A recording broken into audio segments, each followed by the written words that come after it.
సంతాన దోషం, వివాహ దోషం, సర్పదోషం, రాహుకేతు దోషం, ఎటువంటి కుజదోషాలైనా ఈ క్షేత్రానికి వస్తే తొలగిపోతాయంట. అటువంటి విశిష్టమైన క్షేత్రం ఇది. ఈ క్షేత్రం పేరేంటి, ఎక్కడుంది, ఎలా వెళ్ళాలి, ఈ క్షేత్రం యొక్క విశిష్టత ఏంటి అన్నీ తెలుసుకోవాలనుకుంటున్నారా? అయితే ఈ వీడియోనైతే డెఫినెట్గా ఎండ్ వరకు స్కిప్ అవ్వకుండా చూసేయండి. నేను మొత్తం పూర్తి డీటెయిల్స్ అయితే ఈ వీడియోలో చెప్పబోతున్నాను. వీడియో స్టార్ట్ చేసే ముందు ఒక చిన్న మాట, నా ఛానల్ని కానీ ఇదే ఫస్ట్ టైం చూస్తున్నట్టయితే, నా కంటెంట్ మీకు నచ్చినట్టయితే తప్పక మన ఛానల్ని అయితే సబ్స్క్రైబ్ చేసేసుకోండి, లైక్ చేయండి, షేర్ చేయండి. మరిన్ని వీడియోస్ చేయడానికి నాకైతే ఎంకరేజింగ్గా ఉంటుంది. పక్కనే ఉన్న బెల్ ఐకాన్ కూడా యాక్టివేట్ చేసుకోండి. నేను వీడియో పెట్టగానే మీకైతే నోటిఫికేషన్ వచ్చేస్తుంది. వీడియో అయితే స్టార్ట్ చేసేద్దామండి. నేను ఈరోజు చూపించబోయే వీడియో అయితే ఘాటి సుబ్రహ్మణ్య స్వామి క్షేత్రము. ఈ క్షేత్రము కర్ణాటకలో బెంగళూరు దగ్గరలో ఉందండి. ఈ ఆలయానికి వెళ్ళే దారి కూడా ఇప్పుడు మీరు చూస్తున్నారు కదా, చాలా బాగుంటుంది. మనకి చాలా ఎంజాయ్ చేస్తూ వెళ్ళొచ్చు. ఎందుకంటే ఈ గుడి వచ్చి కొండల మధ్యలో ఉంది. మనకి చుట్టూ కొండలు, చెట్లు, చాలా బాగుంటుంది ప్లేసు. మనమైతే టెంపుల్కి రీచ్ అయిపోయాము. ఇదేనండి ఘాటి సుబ్రహ్మణ్య స్వామి క్షేత్రము. ఇదే మెయిన్ గోపురము మనం ఇప్పుడు చూస్తుండేది. చాలా విశిష్టమైన టెంపుల్. కర్ణాటక నుంచి అయితే చాలామంది వస్తారు. ఈ గుడి ముందరే మనకి సుబ్రహ్మణ్య స్వామి విగ్రహం కూడా కనపడుతుందండి. ఇలా 7 తలల పాముతో. ఇక్కడే అందరూ చాలామంది పసుపు, కుంకుమ, దీపాలు అన్నీ వెలిగిస్తారు.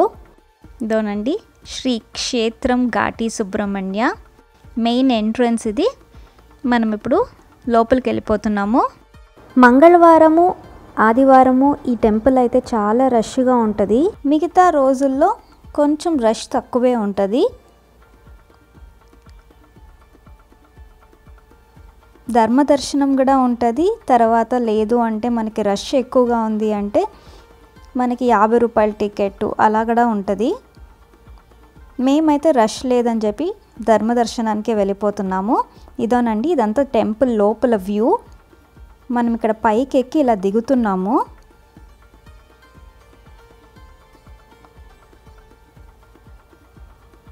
మెయిన్ ఇలా గుడి లోపలికి ఎంటర్ అయిపోతున్నాము.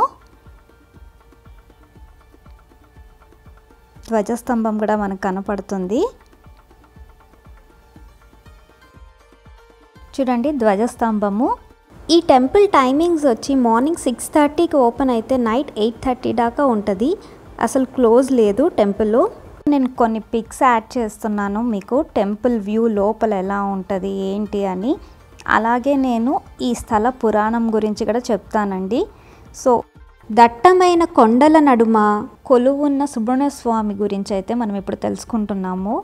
ఈ క్షేత్రం యొక్క విశిష్టత ఏంటి అన్నీ నేను డీటెయిల్గా అయితే చెప్తాను. ఇక్కడ సుబ్రహ్మణ్య స్వామి ముందు వైపులా ఉంటే వెనుక వైపు నరసింహస్వామి ఉన్నారండి. ఇది వచ్చి స్వయంభు విగ్రహము. ఇక్కడ స్వామి అయితే స్వయంభుగా వెలిశారు. ఒకే శిల మీద ఒకవైపు సుబ్రహ్మణ్య స్వామి, ఇంకొక వైపు నరసింహస్వామి లక్ష్మీ సమేతంగా ఉన్నారు. నరసింహస్వామి పశ్చిమ దిక్కున చూస్తున్నట్టయితే సుబ్రహ్మణ్య స్వామి తూర్పు దిక్కున చూస్తూ ఉంటారు. నరసింహస్వామి గురించి, సుబ్రహ్మణ్య స్వామి సర్పరూపంలో ఈ నీలగిరి పర్వతంలో ఒక పశ్చిమ కనుమలో ఉన్న ఘాటిలో తపస్సు చేసి తారకాసురుణ్ణి సంహరించారని ఇక్కడ చెప్తారు. కాబట్టి తనకి తపోశక్తిని కలిగించిన నరసింహస్వామితో కలిసి ఒకే రాయి శిలలో ఇక్కడ వెలిచారు అని చెప్తుంటారు. సుబ్రహ్మణ్య స్వామి తారకాసురుణ్ణి సంహరించేకి ముందు ఒక ప్రాంతంలో గరుత్మంతుడు సర్పానికి మధ్య ద్వేషం వలన గరుడలు సర్పానిని హింసిస్తూ ఉండేవట. సర్పాలన్నీ గరుడ బాధ తట్టుకోలేక సుబ్రహ్మణ్య స్వామిని ప్రార్థించగా అప్పుడు సుబ్రహ్మణ్య స్వామి గరుడ నుంచి సర్పాలన్నిటికీ విముక్తి చేశారు. అంతేకాదు ఇక్కడ ఘటికాసురుడు అనే రాక్షసుడు ఉండేవాడు. అక్కడ మార్కండేయుడు అనే మహాముని యాగాలు యజ్ఞాలు చేస్తుంటే ఘటికాసురుడు ఆ యాగాలని భంగం చేసేవాడంట. అప్పుడు మార్కండేయుడు సుబ్రహ్మణ్య స్వామిని ప్రార్థించగా అప్పుడు సుబ్రహ్మణ్య స్వామి తన వేలాయుధంతో ఘటికాసురుణ్ణి సంహరించారు. అందుకే ఈ క్షేత్రానికి ఘాటి సుబ్రహ్మణ్య క్షేత్రము అనే పేరు వచ్చింది. చూడండి ఇలా అభిషేకం చేస్తున్నారు. మూల విగ్రహం ఇదే. ఇది సుబ్రహ్మణ్య స్వామి అండి. వెనక వైపు అయితే మనకి నరసింహస్వామి కనపడతారు. ఒకే రాయి మీద ఇద్దరు ఉంటారు. ఇది వెనక వైపు అండి. ఇది నరసింహస్వామి. నరసింహస్వామిని చూడాలంటే ఒక అద్దం అనేది ఏర్పాటు చేసింటారు. ఆ అద్దం నుంచి అయితే మనము నరసింహస్వామిని చూడొచ్చు. ఇప్పుడు చూడండి, ఇప్పుడు మీకు బాగా కనపడుతుంది. ముందు వైపు సుబ్రహ్మణ్య స్వామి, వెనక వైపు అద్దంలో నుంచి నరసింహస్వామిని చూడగలము. ఇదేనండి స్థల పురాణము.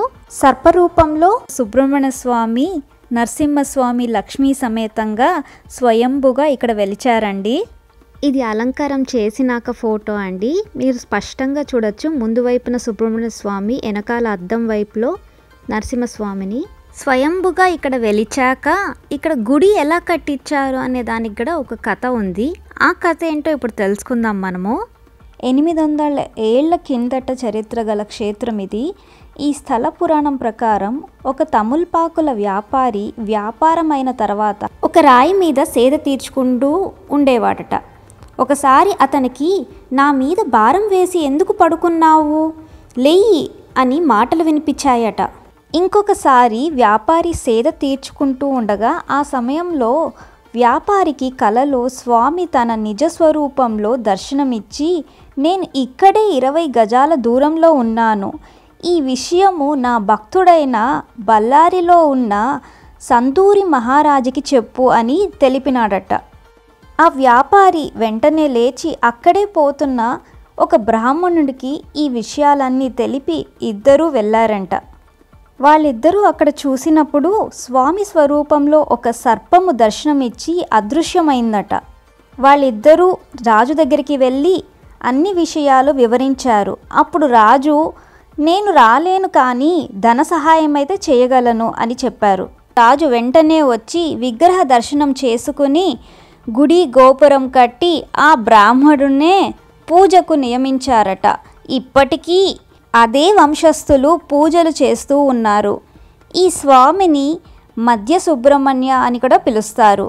ఇక్కడ నాగ విగ్రహాలు అయితే చాలా ఉన్నాయి కదండి.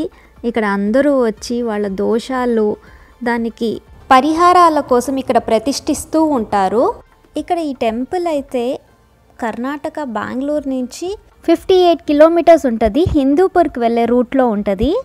దొడ్బలాపూర్ నుంచి అయితే 15 కిలోమీటర్స్. ఈ టెంపుల్కి రీచ్ అవ్వాలంటే మీరు బెంగళూరు మెజెస్టిక్ నుంచి దొడ్బలాపూర్కి రెగ్యులర్గా బస్సులు అయితే అవైలబుల్ ఉంటాయండి. సో దొడ్బలాపూర్ నుంచి ఒక 15 కిలోమీటర్స్ అంతే. మీరు ఆటో కానీ క్యాబ్స్ కానీ లేదు బస్సెస్ కూడా అవైలబుల్ ఉంది. ఈజీగా అయితే రీచ్ అయిపోవచ్చు ఈ టెంపుల్కి. ఇక్కడ మంగళవారాలు, ఆదివారాలు విశేషమైన పూజలు అయితే జరుగుతాయి. పుష్యమాస శుద్ధ షష్ఠి నాడు బ్రహ్మోత్సవం అయితే ఇక్కడ జరుగుతుంది. చాలా విశిష్టంగా జరుగుతుంది. ఆ తర్వాత ఇక్కడ క్షేత్రంలో జరిగే పెద్ద ఉత్సవం అయితే నరసింహ జయంతి. ఈ క్షేత్రంలో రోజు ఉచిత భోజనం కూడా ఉంటుంది. ఈ క్షేత్రంలో వివాహాలు కూడా జరుపుకుంటారు. చెప్పాను కదండి, ఏ దోషాలైనా సంతాన దోషము, వివాహ దోషము, రాహుకేత దోషము, సర్పదోషము, కుజదోషము, ఎలాంటి దోషాలకైనా ఇక్కడ పరిహారాలు, పూజలు ప్రత్యేకంగా చేస్తారు. ఇంతటి ప్రత్యేకమైన గుడిని మీరు కూడా డెఫినెట్గా విజిట్ చేయండి. Thanks for watching. Like, comment, share and subscribe to my channel. See you soon. Bye bye.